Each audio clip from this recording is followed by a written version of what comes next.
जिस फ्रेंड्स सुबह सुबह का वीडियो देखिए। वीडियो बनाने से पहले चाहे वो सुबह का हो शाम का हो, उसके लिए दोस्तों सेटिंग जमानी पड़ती है। आसान नहीं है। अब मैं ये सोच लूँ कि अननेसेसरी 2 3 4 वीडियो बना डालूँ, उसका कोई अर्थ नहीं होता जब तक कोई उसके अंदर तथ्य ना हो। आज है 18 मार्च, ट्यूसडे, मंगलवार का दिन। हम अच्छे हैं और कल भी अच्छे थे। FII कैश में माल बेचा, लेकिन वायदे में बाजार से माल खरीदा। एशिया अप में खुला है, US डो जोन्स अप में बंद हुए थे कल, और फ्यूचर्स दोस्तों फ्लैट हैं। देखिए कल की बात अलग थी, जो बीता हुआ कल गया उसमें फ्यूचर्स 200 पॉइंट डाउन थे। आज फ्लैट कहूँगा इनको। Dow Jones 27 point, S&P 6 point, Nasdaq 39 point down दिखा रहा है। इसको मैं फ्लैट कहूँगा। और गिफ्ट निफ्टी 156 पॉइंट अप है, 22,737 बंद हुए हम 506 पे, यानी 230 पॉइंट अप। तो गैप अप खुलना तय है, बाजार का गैप अप खुलना तय है। अब आपको मैं ये बता दूं कि BTST buy today sell tomorrow क्यों नहीं लिया गया। एक होता है बाय टुडे सेल टुमारो, एक होता है sell today buy tomorrow, STBT। लेकिन BTST इसलिए नहीं दिया गया, कल 200 पॉइंट डाउन दिखा रहा था डो जोन्स और रात को हो गया अप। तो कौन जिम्मेदार है? तो दोस्तों ऐसा लूज ढीलापन स्टॉक मार्केट में नहीं चलता। पोजीशन कैरी कर ली और अगले दिन लॉस हो गया, हैवी लॉस हो गया पुट में, तो दोस्तों उसका कोई मतलब नहीं। तो इसलिए STBT या BTST या STBT देना आसान नहीं है। ये दो तरह के सौदे होते हैं, sell today buy tomorrow STBT, एक होता है buy today sell tomorrow BTST। तो BTST का कोई मतलब नहीं हुआ। अनसर्टेनिटी, खाओ पियो गिलास तोड़ो बाहर आना, दिन में ही पोजीशन कैरी वैरी मत करो कुछ। अगर आप पुट कैरी करते तो देखो आज क्या होता। और पुट कैरी करने के लिए मार्केट कह भी रहा था कि डो जोन्स बहुत डाउन है, हम भी डाउन हैं, हम भी रजिस्ट कर रहे हैं, लेकिन हुआ रात को उल्टा। और अब गैप अप खुलेगा क्योंकि 22,737 गिफ्ट निफ्टी है, 230 पॉइंट अप। फ्लैट है फ्यूचर्स अमेरिका के। एशिया अब खुला है, अमेरिका रात को अब में बंद हुआ था। खैर एक खबर आ रही है बजाज एलायंस की, इसको मैं नहीं पढ़ता दोस्तों, मैं पसंद नहीं करता। बजाज फिनसर्व एलायंस को कुछ खरीद रहा है, क्या कर रहा है, अलग कर दिया है भाई। इसका मुझे डिटेल ज़्यादा पता नहीं है और नाम भी नहीं लेना मुझे किसी स्टॉक का, क्योंकि वो एक इन्फ्लुएंस कैटेगरी में आ जाते हैं अननेसेसरी। फेड की आज से मीटिंग स्टार्ट, आउटकम कल रात को आएगा बुधवार को, और थर्सडे को उसका हम पे असर हो। गोल्ड की कीमत 3,000 से ऊपर।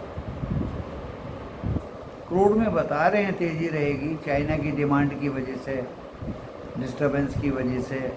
ओपेक का बोर्ड मीटिंग तो अप्रैल के फर्स्ट वीक में होगा। लेकिन दोस्तों नोट सर्टेन,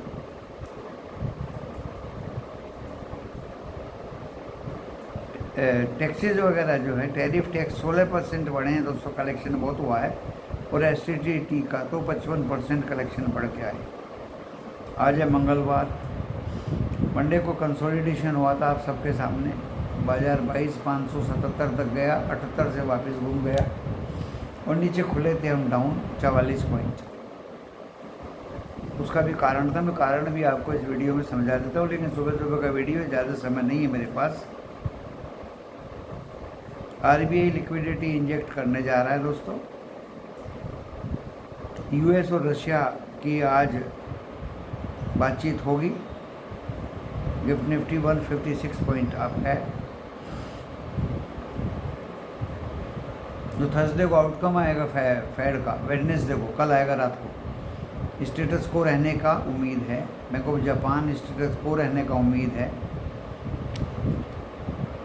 मिडिल ईस्ट का टेंशन है, रशिया यूक्रेन का टेंशन है, रेड सी में झगड़ा है, यूएस रशिया की मीटिंग है, गोल्ड अप है, सिल्वर भी अप है दोस्तों। पहले ही बता दिया था अप्रैल का वायदा बाय करके चलें खुलेआम। यहाँ तक लेवल्स की बात है वो बता देता हूँ जल्दी से आपको। आज है 18 मार्च, लिख लीजिए कहीं कागज़ पे। मैंने रात भी आपको बोल दिया था कि बाज़ार अब मुँह दिखा रहा है भाई, कंसोलिडेशन, कैश में सेलिंग, वो कभी भी बाइंग में चेंज हो सकती है। 6000 करोड़ का माल कल कैश में DII ने बाई किया, 4400 का माल FII ने बेचा, लेकिन इंडेक्स में FII ने बाई किया, स्टॉक फ्यूचर में FII ने बाई किया। तो सबको मद्देनजर रखते हुए आज हम गैप अप खुलने जा रहे हैं। पहले मैं आपको बता देता हूँ रेजिस्टेंस। तो देखिए रेजिस्टेंस तो मैंने रात भी बताया था, आज भी बता देता हूँ। रेजिस्टेंस रहेगा 22,613, लिख लो। 578 हटा दिया मैंने क्योंकि गैप अप खुलेगा, ऊपर खुलना 508 में बंद हुए थे, 578 को तो काट देगा। 613 पहला रेजिस्टेंस रहेगा, उसको काटने पे जाएगा फिर 660, वो भी कट गया तो फिर दोस्तों 700 और उसके बाद 727। रेजिस्टेंस ज़्यादा दे रहा हूँ, इसका मतलब ऊपर जाने की संभावना बाज़ार की ज़्यादा है। सपोर्ट भाई, पहला सपोर्ट तो 52,353 जो कल का लो था। उसके बाद 280, बस सपोर्ट दो ही रहेंगे भाई, इससे ज़्यादा सपोर्ट नहीं है मेरे पास, क्योंकि जब नीचे जाएगा ही नहीं, और जाएगा तो कहाँ कितना जाएगा, 353 या 280।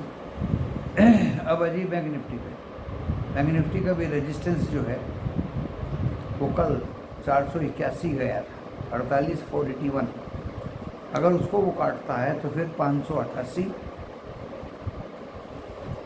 और उसको भी काटता है तो 775, और लास्ट बट नॉट लिस्ट 48,888।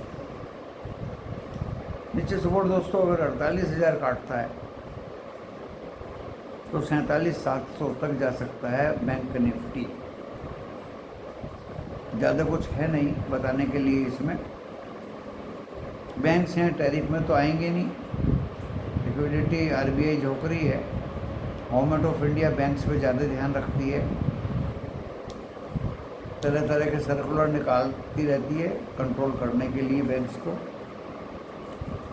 और इसी के साथ मैं वीडियो को विराम देता हूँ। लार्ज कैप में अपनी बाइंग SIP के तौर पे बना के रखिए। कल भी मैंने बहुत अच्छे स्टॉक्स दिए थे जो देता हूँ, ज़बरदस्त चलते हैं। आप स्विंग करिए, इंट्राडे करिए, बट एट माई लेवल्स, जहाँ मैं अपने ग्रुप में, व्हाट्सएप ग्रुप में लेवल्स पे देता हूँ। रुपया 2 रुपया बढ़े इंट्राडे मारी फेंको। जो स्टॉक देता हूँ दोस्तों बढ़ते ज़रूर हैं। ये भी बता दूँगा मैं कहाँ से सर्च करता हूँ, कैसे करता हूँ, क्यों करता हूँ, क्योंकि उनको बढ़ना तो ज़रूरी है। कई बार स्क्रीनिंग करके मैं उनको, आप लोगों को ग्रुप में, व्हाट्सएप ग्रुप में समर्पित कर देता हूँ, ताकि आपको 2 पैसे का फ़ायदा हो। इंडेक्स ऑप्शन देता हूँ, निफ्टी का भी ऑप्शन देता हूँ, फिर निफ्टी का भी ऑप्शन देता हूँ, निफ्टी बैंक का भी ऑप्शन देता हूँ। कमोडिटी में gas, natural gas, crude, gold and silver बहुतायत से दिए जाते हैं, सावधानी पूर्वक। गैस कल दिया था क्योंकि क्रूड का कल एक्सपायरी था, एक्सपायरी के लास्ट में 0 हो जाती है उसकी कॉल पुट। बहुत सोच समझ के स्टॉक मार्केट में काम किया जाता है, आँख बंद करके नहीं किया जाता। 40 ईयर्स का एक्सपीरियंस ऐसे ही नहीं है दोस्तों, वैसे ही बच्चे पसंद नहीं करते हैं। बच्चों को फ़ायदा होता है, पब्लिक को फ़ायदा होता है। मैं फ़ोन किसी को नहीं करता, लोग अपने आप आते हैं। डिस्क्रिप्शन बॉक्स में जो डिटेलिंग मेरी पड़ी हुई है, इस वीडियो की टाइटल को प्रेस करेंगे वो खुल जाएगी, वहाँ से आपको पता चल जाएगा कि मैं कौन, कहाँ और क्या हूँ। धन्यवाद।